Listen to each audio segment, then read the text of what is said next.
Here we are, live for YEV. YEV, Alex? Why not? Why not? And we're here talking about EV predictions. We're literally just having a chat, actually, talking about what's going on across the pond in America. And I recently shared Cabriolet Tesla Model 3, which looks pretty epic, by TSK, which is Tesla Bodywork LA or something like that. But there's so many cool things going on. It's not quite gained traction, no pun intended, in the UK, but I think we're getting there. So we'll see what happens in 2025. But yeah, so EV predictions. Where shall we start? It's been an interesting year, hasn't it? This year, really, all things around. I mean, the EVs have been on both sides. I guess of the Atlantic have been quite a politicized thing, more than I think is really healthy for them to be. Kind of really big part of the Labour election manifesto this year. Lots of discussions about deadlines and all sorts of other bits and pieces. Lots of now talk about the ZEV mandate and so on. And I think that's all going to kind of continue into next year. And then obviously in the States, you've got talk about incentives being wound down over there, and Elon Musk getting tied up in politics over there. So it's quite an interesting time to be picking up on this, really, isn't it? Yeah, America's an interesting one because you've got obviously what they're doing around regenerating fossil fuel and all the rest of it. Then you've got Elon on that side, so it's going to be very, very interesting for sure. And there's been lots of cry out about ZEV mandate and why the Luton Vauxhall factory's closing down, which has tried to close down probably about 5 times in the last, I don't know how, 10 years or something like that. But I think everyone's hit the ZEV mandate target from what I saw, or I'm sure someone posted that out. But I think, sorry, Alex, you look like you got an opinion on that one. Sorry. No, I mean, I think ZEV mandate might actually be a good place to start in the UK. I mean, I would say my first prediction for 2025 is that we've seen the fastest growing powertrain this year has been plug-in hybrids, and I think that will start to drop off a bit now in 2025 for a number of reasons.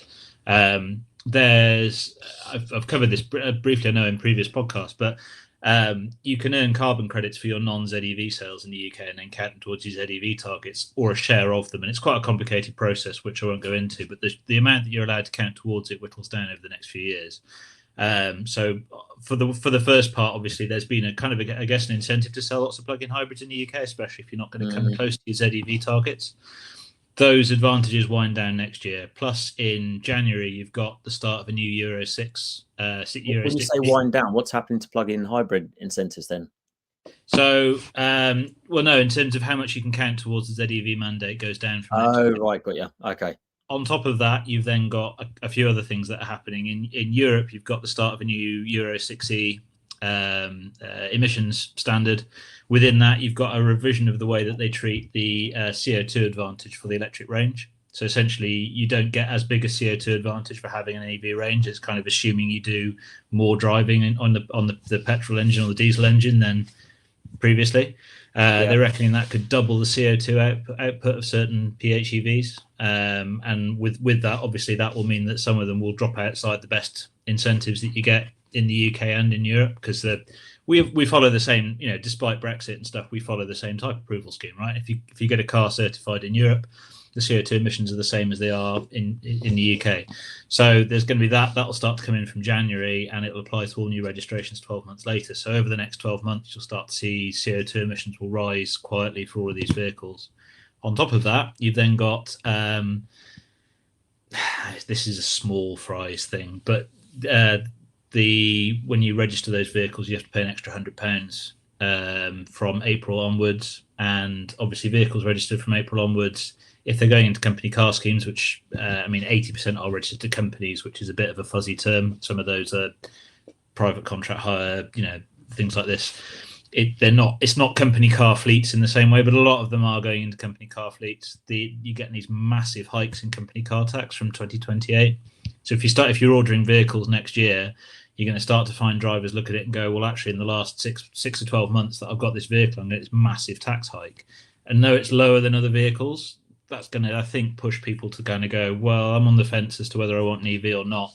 Of course, it's how long they've got to have it for, because they could be subjected to much higher tax in their third or fourth year, haven't they?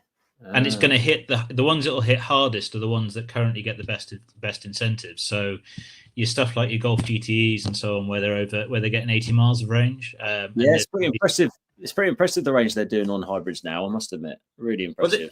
I kind of think it's a bit of. I know people have a fuzzy relationship with plug-in hybrids. I actually think we're finally reaching a point where they're actually quite an interesting grey area between the two. And I know there's issues. You kind of get some of the worst of both worlds. I had a Passat plug-in hybrid the other week, just the regular e-hybrid, so not sporty at all. It's a big full-size estate car with an 80 mile on paper. It's about 60 in real world range. Rapid charging, although not that rapid. I think it was a 50 kilowatt rapid charger on it.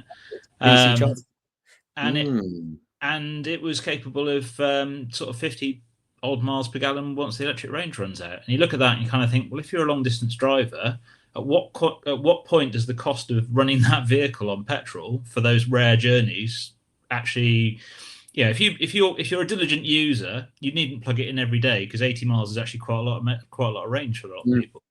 And then on the longer journeys, you just fill it up with fuel and don't even think about it, and it's probably cheaper than rapid charging on the motorways. Whether that's right or wrong is going to be divisive, right? But actually, it's not a bad all round package, really, for somebody taking that first step.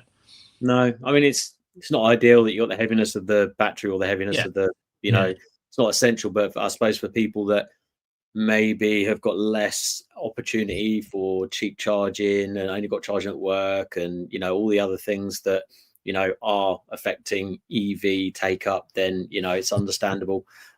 So yeah, it was interesting actually. I was watching did you watch the James May and Hammond interview?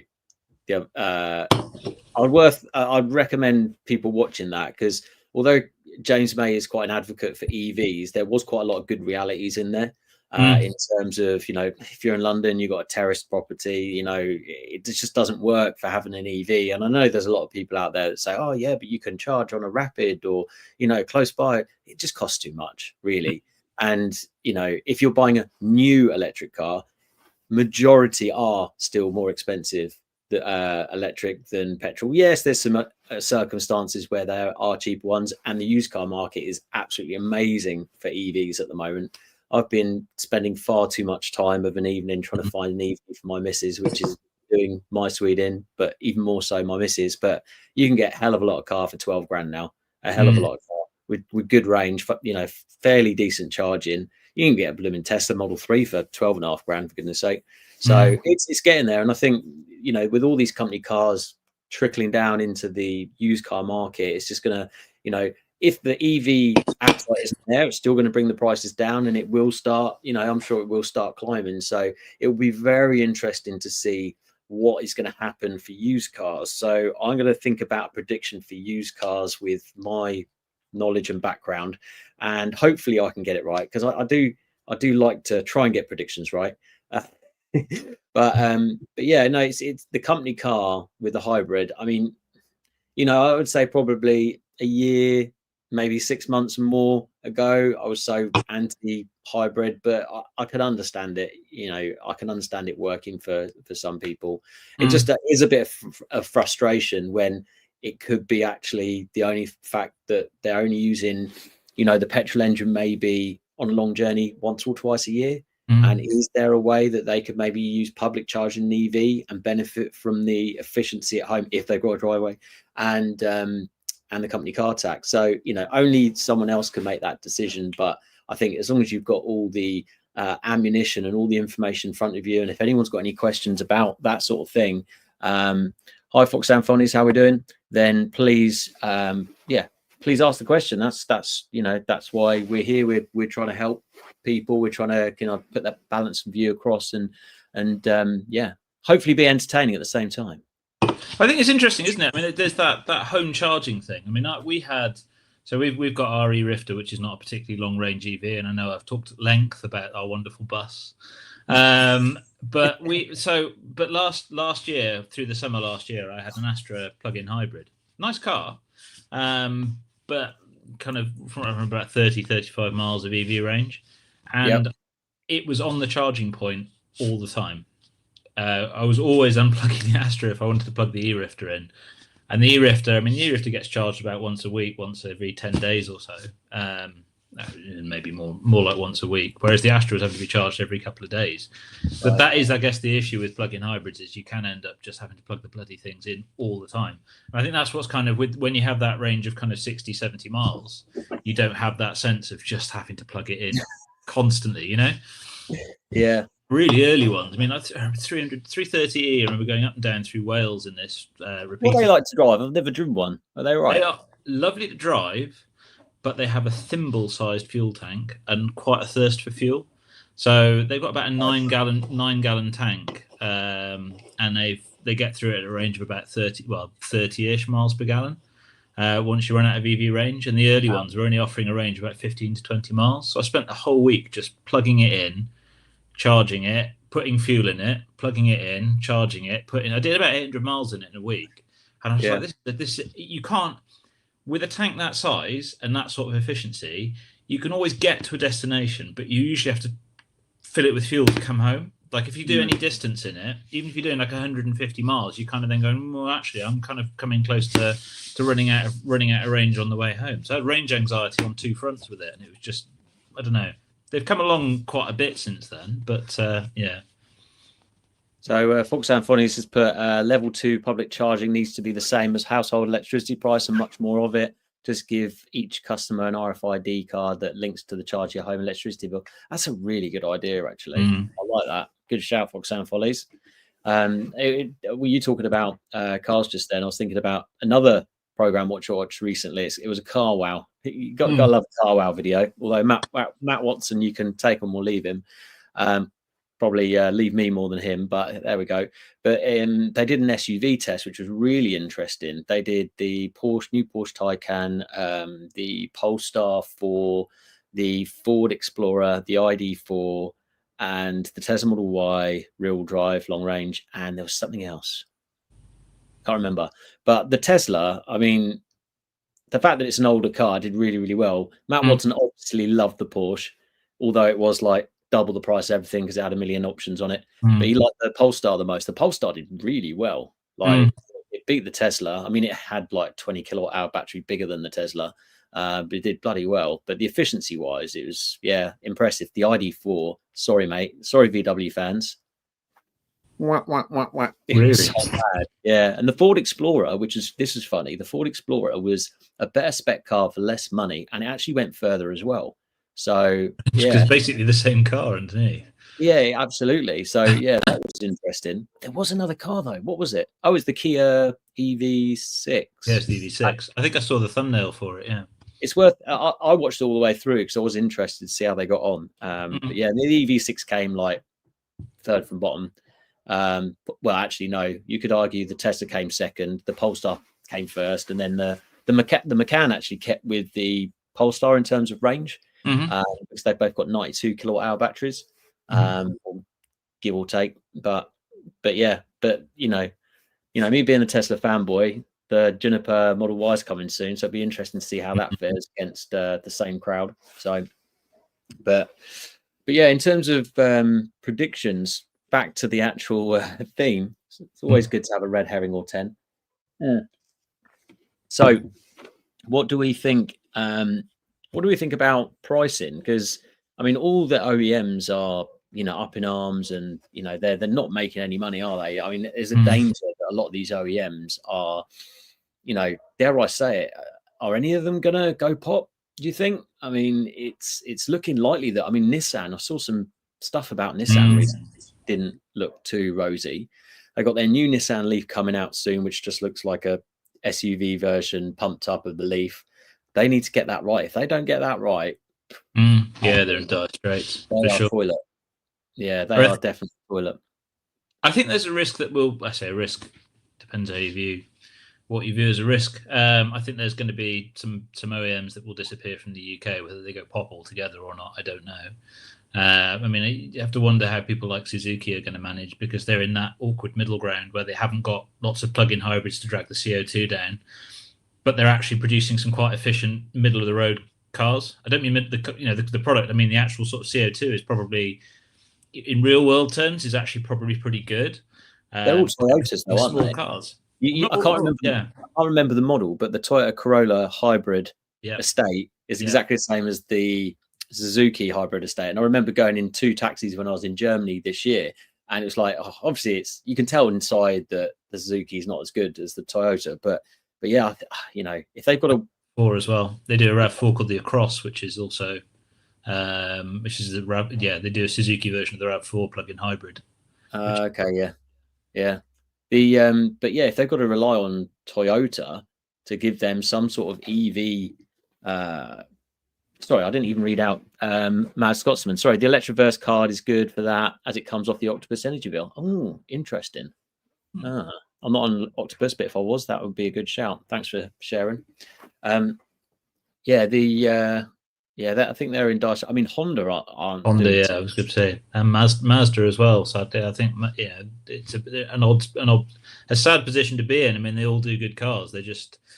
It's going to be really difficult to meet those targets and do so in an affordable way, especially if you're producing stuff and you're dependent on the kind of the yen GBP exchange rate in ways that, if you're not producing stuff in Europe, it's which Japanese cars are actually doing well in EV? I don't think any of them are really, are they? No, I guess not. Actually, no. It's I mean, the Koreans seem to be doing very, very well. I'm driving the EV3 this week, actually. So yeah, I think the only chance for the Jap stuff is the hybrid stuff, as it is popular. But as we've seen in Norway, I think it was Norway, there was just a massive drop off of hybrids, like massive, like minuscule. Once people got on board with the EVs, the fact that their infrastructure is probably a lot better than ours is. And I don't know what the costs are, etc., but I'm sure it's helped, and there's subsidies and all the rest of it. So yeah, I think next year's predictions, could one of the Japanese companies be I mean, it could be another Mitsubishi, pulling out of the UK Europe market, perhaps. I mean, I'm a big Honda fan, so I'd hate to see that happen. Same. Yeah, I do like my Toyotas, but they've obviously caused a lot of shenanigans. I don't see them moving anywhere because they're so huge. But I think Mazda is on the cards. I mean, what are they selling Mazda that is doing well at the moment? Can't think of anything. Yeah, it's a shame. Well, they've got an electric version of the Mazda 6 in China, haven't they? They're talking about bringing over here. Although, I mean, the Mazda 6 is a great looking, fantastic driving car, and I'm sure an electric version of that would be fantastic. But a saloon's not the way to save things, unfortunately. I'd love to see like a Mazda 6 saloon and estate save Mazda in the UK. That'd be a lovely thing to see. But MX-30 is an interesting car, but not particularly competitive in terms of EVs, is it? And Honda's the E91 is the same. It's not an awful car, but it's not a particularly competitive one. See, I love the shape of the MX-30. I showed it to my wife as a replacement car, but she said, "Oh, the body's too long. It looks too masculine. It's not this, that, the other." And realistically, in weather like this, we're talking 70-mile range, aren't we? 75, 80 maybe. It's just like, even as a runaround vehicle, again, you're having to plug it in all the time, which isn't the end of the world, because I do that a lot with the Tesla because of the miles I do. But yeah, I think maybe the fact that a lot of these Japanese brands have got EV brands in China, maybe Toyota should think about putting some of those Chinese vehicles in as a Suzuki brand if it's not going to be as good quality. But I don't know what the stipulations are with like export costs from China, because they're obviously made in China. And the same with, I mean, Toyota could bring back Daihatsu, so a nice cheap Daihatsu. I know one of my friends would be very happy about that. He loves a Daihatsu. And I used to love a Daihatsu, of course, as well. Yeah. TTI. So yeah, I think my prediction next year is, I think one of the Japanese OEMs is going to falter or fall, certainly from the UK. If you think about the EV, the ZEV mandate target, I think that's a possible. And I think my prediction is it's going to be Mazda. The other way that it could play out is that obviously we've got an influx of Chinese brands, a government that's not interested in introducing tariffs on those brands in the UK, and that maybe there'll be an opportunity for sort of carbon pooling with kind of EV heavy brands from China, and that being quite an opportunity to kind of bring stuff into Europe and into the UK for those brands. So. I've got an interesting one here from Blackster Productions. Any thoughts on the high cost of EV insurance? Funnily enough, I did a comparison in a video not too long ago, from when that was in the media, where I compared the cheapest EV, which was a Nissan Leaf, to the cheapest automatic car I could find, which was an auto diesel Octavia Estate, and they were thereabouts. There was actually something I saw recently about the insurance, and it is only apparently Tesla. Tesla are the expensive ones. I think it's because of the repairing is a bit more tricky with those, but they did, I can't remember what podcast it was on or YouTube channel, but they'd got an official report from one of the main insurance companies, and actually the cost is very, very different. Sorry, very, very similar, unless you're going for something like a Tesla. So my Tesla, just as an example, £700 first year. I think I'm paying $1,000 now, but I do work miles. I do about 25k a year, so I do quite a few miles, and I'm 42, and however many years, no claims, 13, 14, something like that. What about yourself, Alex? Yeah, in terms of cost of insurance, I mean, our going from petrol to electric for our family car, bearing in mind we added a third row of seats, I did £70 a year. It was neither here nor there, really. I mean, that was so yeah, we're at about the £700 mark a year to insure the Rifter. It wasn't a massive change. I've seen similar reports to you in terms of Tesla being such a massive, having such a massive market share in terms of EVs. When Tesla sneezes, the rest of the EV industry looks like it gets a cold. When actually, it's stuff with Tesla disproportionately affects things like residual values and repair costs. The study I saw in the States about a year ago was saying average claims costs for EVs are higher, but if you take Tesla out of it, they're not actually that different at all. I think the same thing with insurance costs. Once you take Tesla out of it, it tends to be lower. But I'd have a Tesla over many others. But judging by your picture, Black Star Productions, if you've got a Lamborghini, I think it will be a lot cheaper, and probably just as fast if you get a Tesla anyway. So, and if you don't think so, I'll see you in Mexico. So Fox and Follies, Daihatsu did a lot of Toyota engine development, so it would be good brand to test their water on smaller cars. Well, funnily enough, the Daihatsu 3-cylinder 1 litre is in many Toyotas, Yaris, Igo, C1, Citroen. Yes. Great little they've got a great little small engine, the Daihatsus. Absolutely rag the arse out of them, and they still keep on, thrumming away. Is that the right word? Probably not. Throbbing. Probably not either. Yeah. So, here we go. Mine was 450 in the first year of owning the Model 3, but it was written off after a 25-mile accident, non-fault, and now over $1,000 to insure. Ouch. Not so good. What Model 3 is it, Blackster? I'm interested. And why have you got a Lamborghini? Is that the fun car? Sorry, what are you going to say, Alex? I was going to say insurance costs are up massively the last few years anyway, and part of that is the claim. The cost of making a claim is much higher because the repairs are taking longer, and the courtesy vehicles are more expensive, and because the repair times are taking longer, people are in expensive hire cars for longer, and it's just making it less economical to repair. That's why they write them off, because they know it's absolutely. Yeah. We're talking about costs there. Something just to mention for next year as a prediction. I mean, what do we think that electric prices are going to do next year? Because I saw a really interesting chart which showed electricity price by country, and we were flipping miles ahead of everyone. Like, I think it was commercial electricity. It was like a big chunk more than all the other countries, which is, it's very frustrating. Bear in mind, and we got a bit of oil. I'm not saying that. Sorry, I don't mean oil, do I? Is it the fact that we're pushing more towards green that's costing the money? Is it going to be cheaper later on? I don't know. Why are we so expensive on electricity? It's partially the bidding way, isn't it? It's the day ahead prices. Do you know about the bidding and stuff with energy prices? Yeah.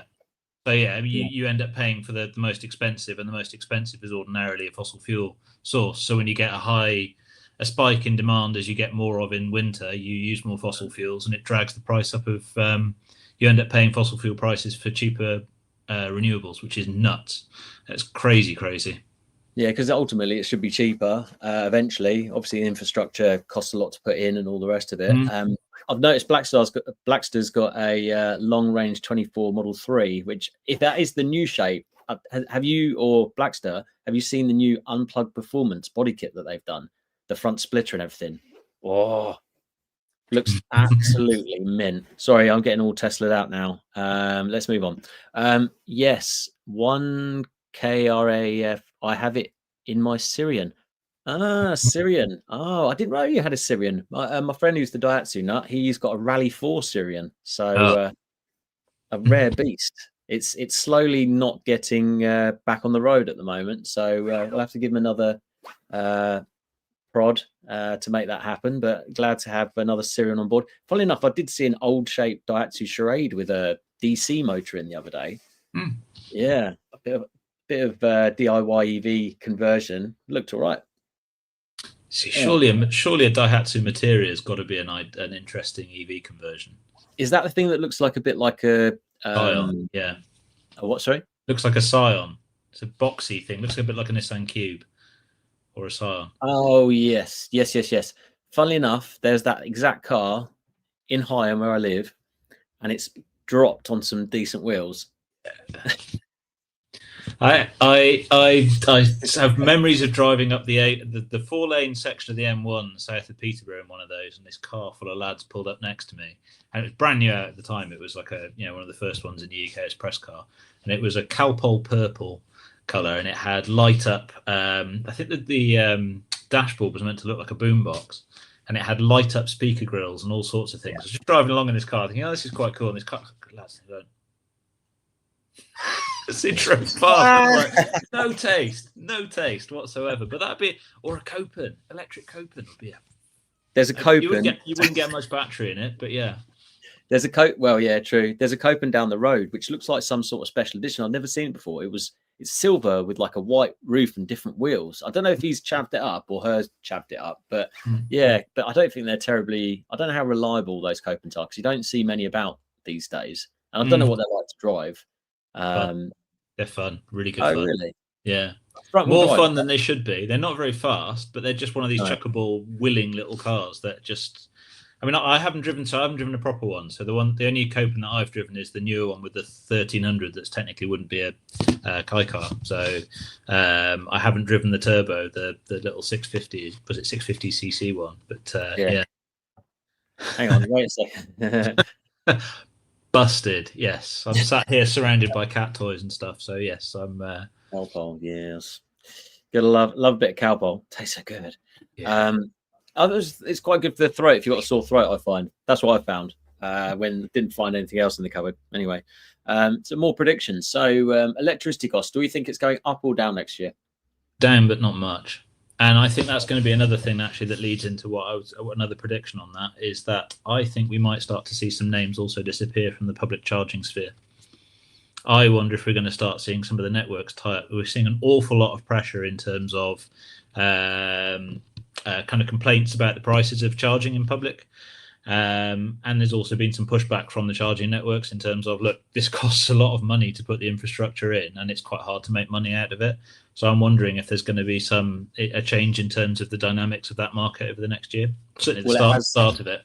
Well, a major thing has already changed, which started at the end of last month. Yep. Which means that if they don't have any 50 kilowatt charger or higher, if it doesn't have a 99% uptime, they get fined. Yeah. Also, from now on as well, not just new rapid chargers over 8 kilowatts, they have to have a tap and pay, not an RFID card. That's a new thing that's come in. I agree with you. I'm not sure whether I should mention names because I don't want to get in trouble at work and stuff. Don't do anything that's going to dig holes. But I think there has been quite a refining of charging companies already. And since though I mentioned work, I'm planning. It's been a bit busy, so I'm not sure if I'll be able to get it out this week. It might be next week, but I'm planning to do a video all about EV planning with the transition software that we do, which hasn't been out there enough, which I think is going to be a big thing next year to help vans and trucks electrify. Because the main reason that you haven't seen many on the roads is because it's just not been done properly. They've not planned it. Failed to plan to fail, and all that. And yeah, this technology that's out there, I'm not just saying the one that we do, even though it's the best and market leading, is the fact that, you know, there are more. There's a couple of companies that do data analysis around EV planning, and it's really impressive. And anyone that's interested in it, it will be coming out. And I was blown away. Bearing in mind, I'm a bit of an EV nerd. I've never really been in software, but when I saw this analysis and how it all works, it's unbelievable. We've been doing work for, you know, if you take 1,000 vehicles, you know, daily routes, millions and millions of miles, hundreds of depots, how it all works, what charging to put in, look at which EVs are going to be best. It's all of that piece. So that will be next week. There's a little plug there for you. Where were we? EV price, electric price. We think that's going down a little bit. I'm going by Alex. I'm just trusting what he says. I'm guessing. I've got pure finger in the air stuff with all of this. I'm not sat on any kind of insider knowledge here. Okay, so in terms of cars, then, in terms of exciting cars coming out next year, I think there have been some really cool cars coming out this year, but I've got a prediction that there's going to be some very interesting ones coming out. I'm not sure who from yet, because we've had the Ioniq 5N, or maybe we've had the exciting ones. Bearing in mind, you know, the manufacturers are, you know, they can't be pushing out all sorts of things, but maybe China are going to be bringing in some new brands. So what prediction have we got to how many new Chinese brands are going to come into the UK next year? I reckon at least 2. I think we'll certainly see, between 1 and 5, 2 and 2, 3, 4, 5, something like that, something along those sort of lines. Because we, unlike Europe, are not introducing tariffs at the moment. Who knows how that will change? Yeah, over the coming months, everything seems quite fluid at the moment. It's a do or die moment, isn't it, for the incumbent manufacturers? They've got their work cut out now. They've got to offer affordable EVs, and that's good news for the market. We've got an influx of really interesting. This is what I think. I mean, so I think this year we'll see that the best-selling EVs are going to still be quite large vehicles. I would say that by the end of next year, you'll start to see the top 10 will be full of things like Renault 5s, Fronteras. You've got the Ford Puma EV coming along, which was revealed this week. I've not looked into the stats of that yet. I didn't realize that the Ford Puma is the best-selling car in the UK. Yeah. It's a really good little car. I completely missed that. It is a really good little car, actually, the Puma. Even with the eco boom. I say that through gritted teeth because I love the old Puma Coupe. And I was when this car turned up, I was determined to be like, oh, you know, it's another SUV. But it's great. It's really good to drive, and it's really, and it doesn't photograph it. It looks very tall in photos, but in real life, I got on really well with it. I was like, I wasn't expecting like this. I'm really looking forward to trying it as an EV, actually. So commuter branch line. Welcome aboard. Bonjour, Montu. I saw all of that French going on. Très bien. Will automakers reduce the price of their EVs in order to stimulate sales and avoid the 15 grand fine for failing to meet the ZEV threshold? I don't think they can discount them anymore. No, I think I think they are literally baseline. We're already seeing now that you've got SMMT saying that manufacturers are calling the discounts unsustainable. The BVRLA, which is the trade association for the leasing and rental companies, is saying the same thing. They're saying that this is the state of the market at the moment, where you've got basically the market is all large vehicles, and they're all losing kind of large amount. They're losing a lot of money on it. The leasing companies are very important because they're propping this market up at the moment, with so many going into kind of company car fleets and so on. The leasing companies need to be happy with what they're investing in, and I think there's less of a risk when you're kind of putting out vehicles where, I mean, my view on this is, if you've got something like, and I'm not picking on this car particularly, but for example, something like a Mercedes EQC or an early Audi e-tron, now the A8 e-tron, Q8 e-tron, those are big, expensive cars, right? If you're selling into... Sorry, I'm going to have to pull you up there, Alex. It wasn't called the Q8 originally. It was just called the e-tron. It's just called the Audi e-tron, yeah. The breeze block. I mean, the But where's the used? You know, there's less of a used market for a second-hand one of those than there is for something like an ID3 or something small. You know, your golf-sized vehicle. So when you get an influx of things like, I think there'd be quite a strong used market for things like, I mean, even stuff like Corsa 208 that you've already got today, but also all these new vehicles. The other thing that's coming along with those is that they're kind of in familiar segments that sell well. I mean, like almost half of the top 10 best-selling vehicles overall are that small segment. You know, little SUVs, little hatchbacks, and so those are the right size cars for the UK. So once you start to get that kind of influx of things, as I say, cool small cars, that's where the interesting stuff is happening this year, and it's taking away that kind of, we're kind of moving away from the early stages of lots of big selling, high performance, high value vehicles to, I think, going into these just cool, chic, modest performance, just good all-round, solid, small vehicles that really suit the UK. And I think that's where you'll start to see the market will stabilise and you'll get more volumes going into that. And if you've got those discounts on top, if you've got the incentives as well, then suddenly you've got affordable vehicles plus the incentives and in segments where people want them second-hand. So I think that's a really, you know, I think that's the exciting bit of the market next year. No, absolutely. I think it'd be interesting to think of other brands that could come out with something like a Renault 5 electric car to, you know, ignite that excitement and passion of, you know, vehicles that we might have had when we were older. Now we can afford something like the electric version, what have you. So yeah, maybe we could reel off some later. If well, did we do that last time? Maybe we did. Need embedded in-road wireless charging while driving. I think that's a while away. Funnily enough, I was talking about induction charging the other day, and Nottingham City Council did a test with a company, and if you're really interested, email me at chargeheads@gmail.co.uk. I'll send it over to you.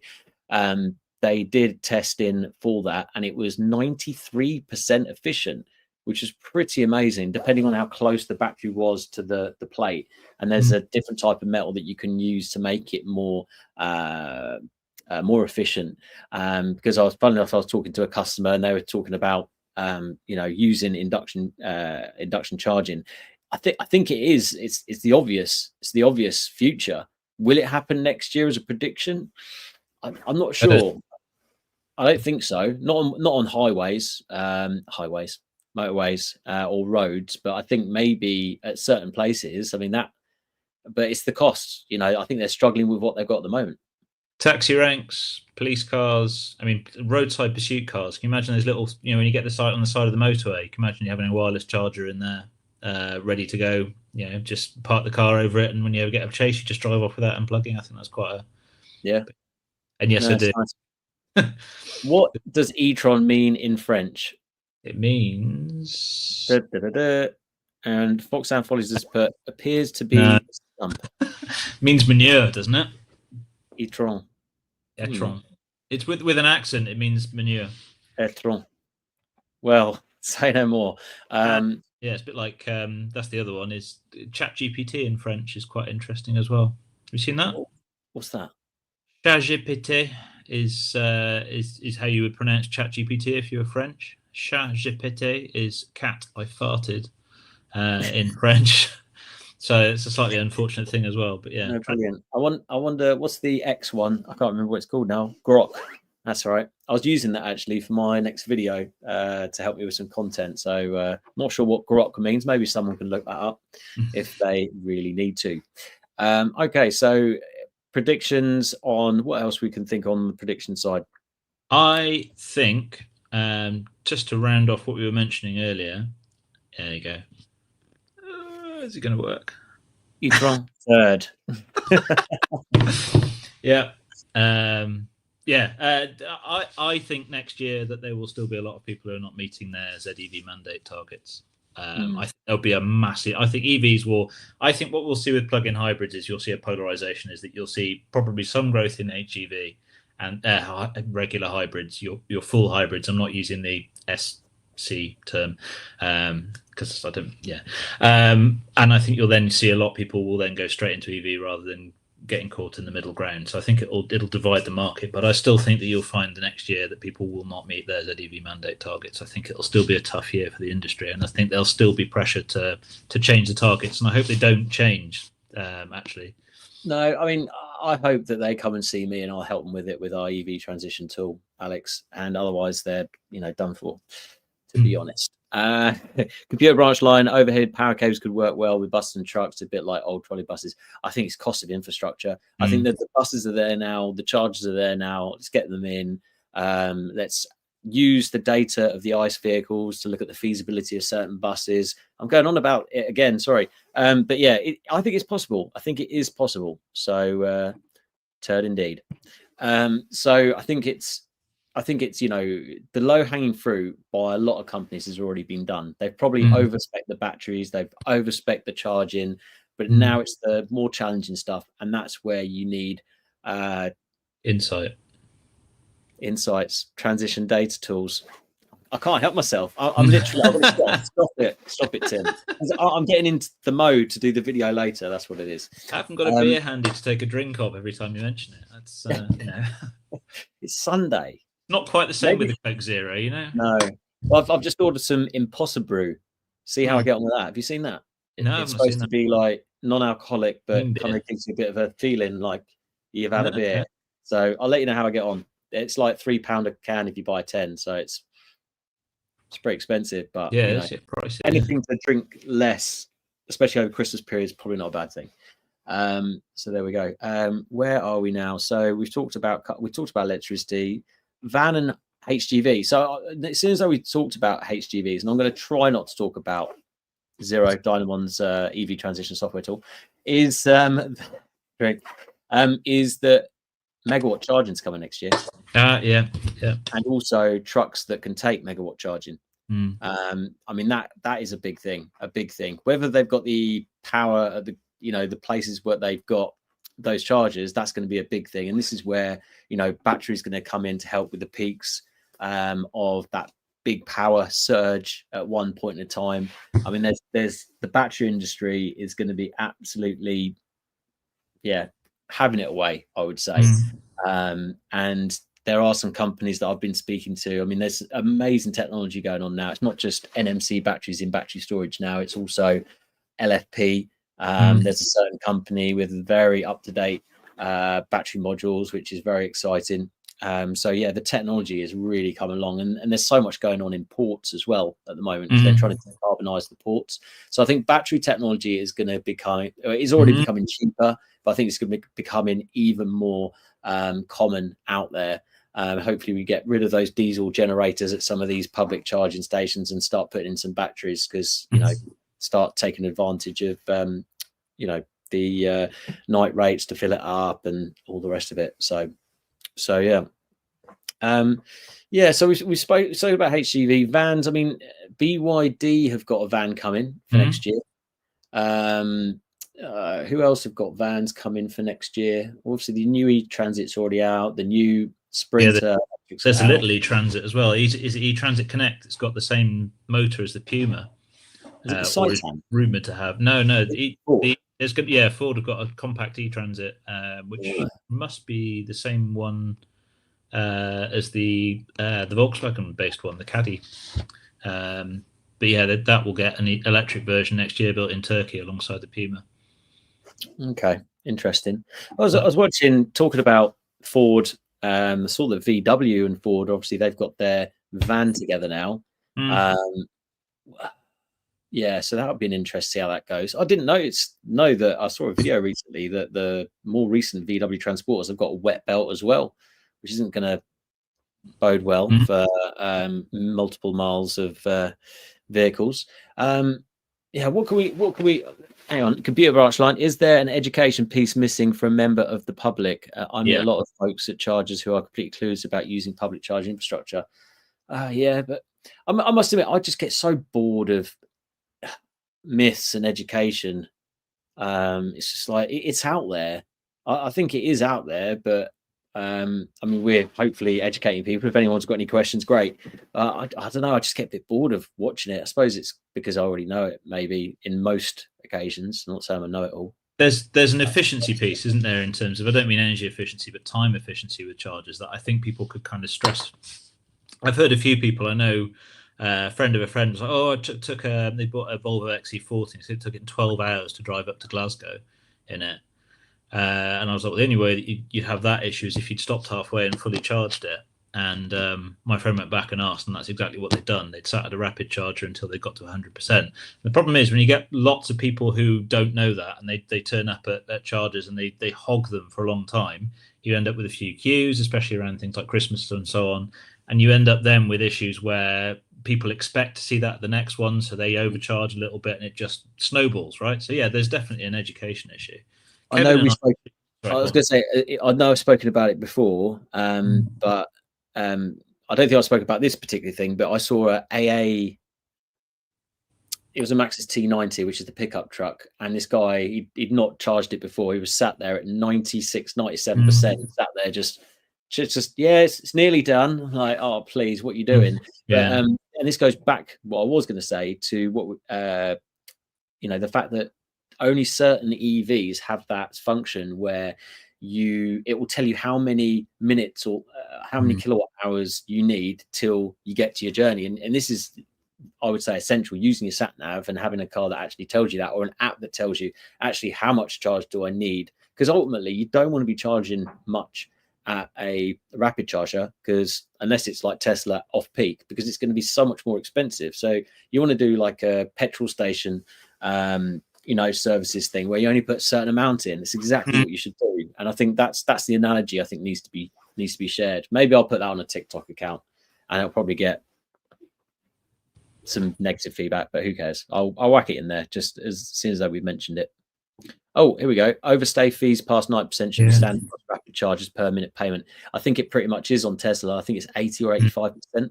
So yeah, they've obviously thought ahead. Who'd have thought?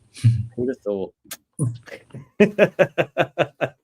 Yeah, but they do this stuff really well, don't they? I mean, they've always done the navigation piece really well, where it tells you how long to charge, and all that stuff just makes this transition just that bit easier for people. I mean, Kevin and I, sorry. Kevin and I a couple of years ago stopped off at Exeter Services, and there was a woman next to us trying to plug in a Peugeot E208, and she was getting frustrated. She was going, "It's not the right not the right connector," and she'd never used DC charging before, so she hadn't taken the second cover off, the two pins at the bottom. She took that off, she plugged it in, we got it started, and she was starting to charge. And she was like, "Oh, I'm going to Bristol. I've never used it before." I'm looking at the display on the charger, and she was at we were in Exeter, which is what, 50, 60, 70 miles away from Bristol. She was on 85%. And she lived locally. She lived in Exeter. I was like, you could do the loop to Bristol and back and plug in at home and not use public chargers at all. And you're sat there, but there's just that little kind of, little stuff that just causes those bottlenecks in the network then, doesn't it? It's, so yes, I think there is an education piece. Otherwise, you put more chargers in, you get more vehicles on the road, and people carry on using them inefficiently. You still end up with the queues, and you're not making the best of the investment or the vehicles. Maybe that's really important. Maybe we should brainstorm these sort of things, because I don't remember hearing that. I mean, I've heard it a few times from people, these sort of things, but it tends to be a lot of myth busting. But I think the education piece, maybe that needs to be kind of put out there a bit more, if people are having that issue. But maybe they need to have it on social media, not social media. Maybe they need to have that on the traditional media, rather than the socials, where I suppose most people are a little bit more au fait because they see it on all the different channels, rather than traditional media that might just be busy talking about. Sorry, did I sneeze? Right. Overstate. Yeah, we did that one. Sorry. You are fighting years of always filling up the tank just in case. Plus dealers, PQUS dealers do a poor handover. Main dealers. Yeah, that is true, and that's been a problem through COVID and stuff, hasn't it? Where they haven't been able to do them properly. There's been an influx of people who've had socially distanced handovers, and it hasn't been handled very well at all, sadly. Handovers I don't mind doing handovers. I actually quite enjoyed it when I used to sell cars, but when you've got pressure of selling a shed load of cars, yeah. that's actually nice to have a handover specialist to do it all for you. And a handover specialist, if he does it right, it takes at least an hour. And like, I remember colleagues of mine who'd be like, "Here's your keys." Yeah. But you think about, some of the older generation. My dad's just ordered a new ID3. I didn't recommend that. Just saying. He's had his other ID3 for nearly 4 years now, and he did have a module issue, which was rectified. It was like 20,000 mile, 3.5 years old. But Bedford, Volkswagen, Vindus Group, my old company, did a great job, looked after him. And I think, that service has paid off for them because he's gone and bought another ID3. But I think when you get into sort of 70, 80, you might be watching, sorry, Dad, is the fact that, you don't want to learn all the new buttons again, because it can be quite confusing. I mean, I get, you imagine jumping in a Tesla, how confusing that is for a lot of people. It was certainly confusing for me when I first jumped in. So I can understand the familiarity there. I can't remember the point of this conversation. Educating people out of the handovers. We're talking about handovers. Yeah, I think handovers are important. Maybe that is a good video then. The EV handover. Ooh, I'm gonna write that down. The EV handover. Well, charging etiquette is the kind of thing as well, isn't it? Etiquette, yeah. How to avoid queues at charging points. How you can contribute to more efficient. How you can help avoid queues at charging points, because it's a collaborative thing. One of the things I've always enjoyed about EV driving is it's always been a very sociable way to get around. Going back to my days of commuting around in a Zoe, you'd always have people talking to you and kind of, oh, where do you plug in? What do you do with this? How do you deal with this at home? And how do you find this? And what are you using on it? And all the rest of it, how are you getting on with it? It's quite a chatty, sociable. It's possibly slightly less so now. It's a bit more mainstream, but certainly in the early days, it was very, very sociable thing. Yeah, I must admit, the Tesla chargers tend to be they don't tend to be as social as the other chargers, I've noticed. Bear in mind, I've only used the other chargers about 3 times in my 3 years. However, once you get them chatting, they're all right. You have to make the initial, but it does tend to be probably because, you're in no man's land when you're in a non-Tesla charger station. Let's be honest. Is it going to work? Is it going to be slow? See, this is why I use Tesla chargers, but then I end up with people coming over to me and talking to me because I'm in a van, and there's only about 150 rifters in the whole of the country. We must say though, Kevin's not here, and he did put a photo up in our WhatsApp earlier on a Tesla charger, and Kevin and I think maybe Alex a little bit as well, saying that Teslas are like Mondeos, which they kind of are. I say, get off my Mondeo charging station. He's still not here on time, so. It's not an insult. Mondeos are good cars. They are good cars. That's why they sold so many of them. Yeah. I remember driving a Generation 1 Mondeo. It done 115,000 miles. I got into it and I was thinking, what is this? I was driving. I was like, it's actually pretty good. Yeah, they're good cars. It shouldn't be viewed as an insult. They're good cars. Being able to be an electric Mondeo is a good thing. That is not an insult at all. It's not an insult at all. Trouble is, media is anti-EV, so they won't put EV positive stuff on. We're not all anti-EV. I don't know what traditional media is. I don't think they know what they are.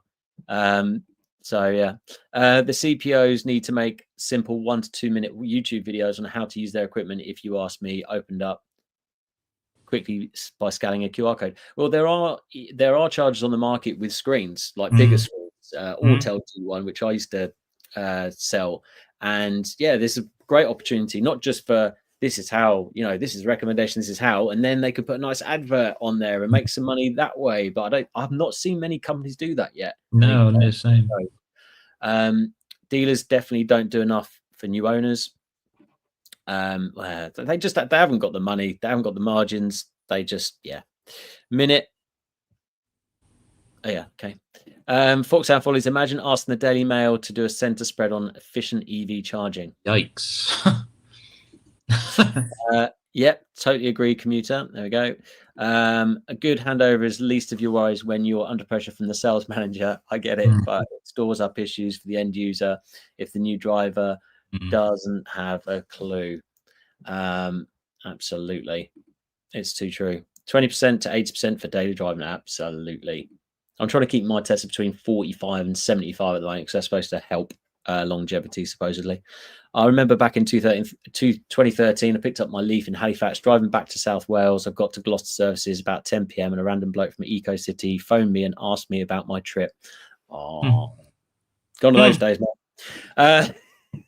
What else we got here? Sorry. As he was following my progress. What was it charging at? Well, I, to be fair, I've had a good experience at Ionity when I had a charger stuck in the Skywell Bell B11. It wasn't a production car, and I had all sorts of issues. But Ionity, pretty much, they were very helpful, very, very helpful. So yeah, kudos to them. To be fair, God, it's nearly 9 o'clock. Where's that? Unbelievable pace, yeah. Where's that gone? Okay, so good and bad projections next year. Alex, you go. Well, I just have to think of something. Good and bad, is in good news and bad news, or? Yep. Let's even it up. We're balanced. I think I'm going to go with good news. I think we'll see a massive, massive upswing in EV sales next year once those cheap EVs come along. The bad news on it is I think there's going to be all sorts of pressure on the kind of the regulations and the incentives that put those in place. We started to see before the budget there was some talk about inequity for particularly the company car tax system in the UK, saying that basically it's enabling rich people to have new cars. So I think there's a potential that's going to become more of a talking point, and obviously the ZEV mandate is under pressure as well. So I think there's going to be a lot of kind of political pressure still on EVs next year, which I think is a real shame, and it just creates that division that we don't need. So I think the EV market looks really good next year. I think there's going to be a lot of really exciting new products coming out, but I think that it's still going to be under pressure from it's not going to be quite where it needs to be. Okay, well I'm going to go down the same vein. Talking about the political hot potato, because as we've seen, Labour are very much pushing the net zero, the EV, ZEV mandates, etc. Reform are doing really, really well at the moment in the polls. So I think that will probably, I think that's gonna not help EVs. The reason I love EVs is cleaner air, and they're efficient and they're fast, and it's new technology. It's amazing. Those are the reasons I'm looking at these days. Although it might have been different a few years ago, but there we go. But I think that kind of lockerheads between the kind of the Labour, you need to do this, you need to do this, and then Reform going, oh no, electric cars, they don't work. So yeah, I think that is gonna hinder progress. On a positive note, I think the electric TVR is going to be ready next year. There it is. There it is. We've got a few more popping in. Oh, Roland's popped something in. Thanks for popping something in, Roland. So, but people like the man that